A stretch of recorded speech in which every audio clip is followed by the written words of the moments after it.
দুই জায়ের হেসেলে আপনাদের জানাই স্বাগত। আমি আজকে আপনাদের লাউ বড়ি দিয়ে শোল মাছ করা দেখাবো। এই রান্নাটি ওপার বাংলায় মানে বাংলাদেশের খুব একটা ফেমাস রান্না।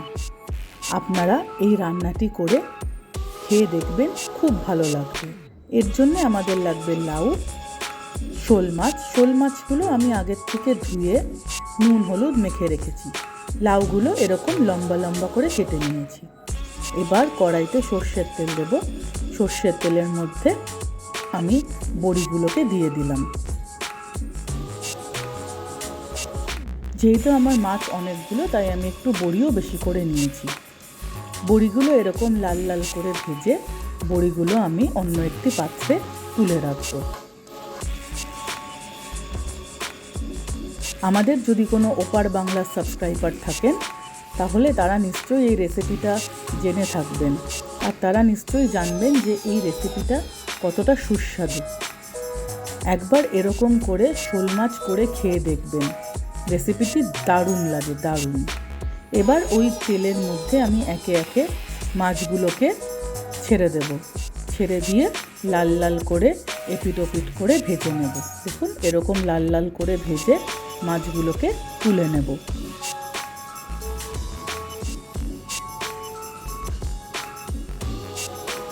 এইবার আমি একটু কালো জিরে আর একটু সাদা জিরে বেটে নেব।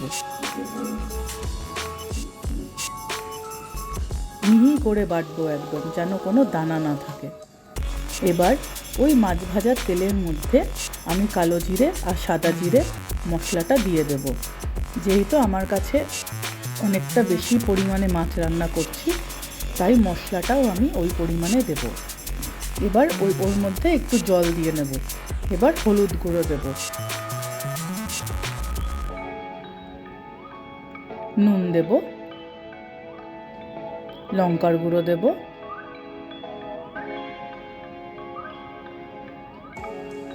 দিয়ে ভালো করে মাছটা নেড়ে নেব। ভালো করে মশলাটা নেড়ে নেব। এবার ওই মশলার মধ্যে মাছগুলোকে দিয়ে দেব। মাছগুলোকে দিয়ে ভালো করে এপিট ওপিট করে নেড়ে নেব। নাড়ার সময় একটু সাবধানে নাড়ব, যেন ভেঙে না যায়। এবার আমি মাছগুলোকে নামিয়ে নিলাম। আসলে এই রান্নাটি একটু দুভাগে করতে হয়। ওই মাছটা কষিয়ে আমি ওটাকে অন্য একটা পাত্রে নামিয়ে নেব। এবার ওই কড়াইতে লাউগুলো দেব। লাউগুলো দিয়ে নুন দেব, হলুদ দেব, নাড়াচাড়া করে আমি লাউগুলোকে সেদ্ধ হতে দেব। তাড়াতাড়ি সেদ্ধ হওয়ার জন্য আমি ঢেকে দিলাম। এবার দেখুন, লাউগুলো আমাদের মোটামুটি সেদ্ধ হয়ে গেছে। আরেকটা পাত্রে গরম জল করে ওই লাউগুলোর মধ্যে ঢেলে দেব। এবার লঙ্কা চিড়ে দেব। বেশ কয়েকটা কাঁচা লঙ্কা চিড়ে দিলাম। ওর মধ্যে আগে থেকে ভেজে রাখা বড়িগুলো দিয়ে দিলাম। আবার ভালো করে নাড়াচাড়া করে নিলাম।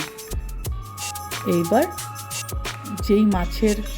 যেই মাছটা কষিয়ে রেখেছি, সেই মাছের কষানো মশলাটা আমি কড়াইতে দিয়ে দিলাম। ভালো করে নাড়াচাড়া করে ধনেপাতা কুচি দিয়ে দেব। খুব সুস্বাদু একটা গন্ধ বেরিয়েছে। এইবার ওর মধ্যে একে একে মাছগুলো দিয়ে দেব। মাছগুলো দিয়ে বেশি নাড়াচাড়া করব না, তাতে মাছগুলো ভেঙে যেতে পারে। এবার একটু ঝোলের কনসিস্টেন্সির জন্যে আমি একটু কর্নফ্লাওয়ারের গুঁড়ো দিয়ে দেব। এটা অপশনাল, চাইলে দিতেও পারে, নাও দিতে পারেন। এই রান্নাটা একবার তৈরি করে খেয়ে দেখবেন, খুব ভালো লাগবে। ভালো লাগলে প্লিজ লাইক, শেয়ার আর কমেন্ট করে জানাবেন। ধন্যবাদ।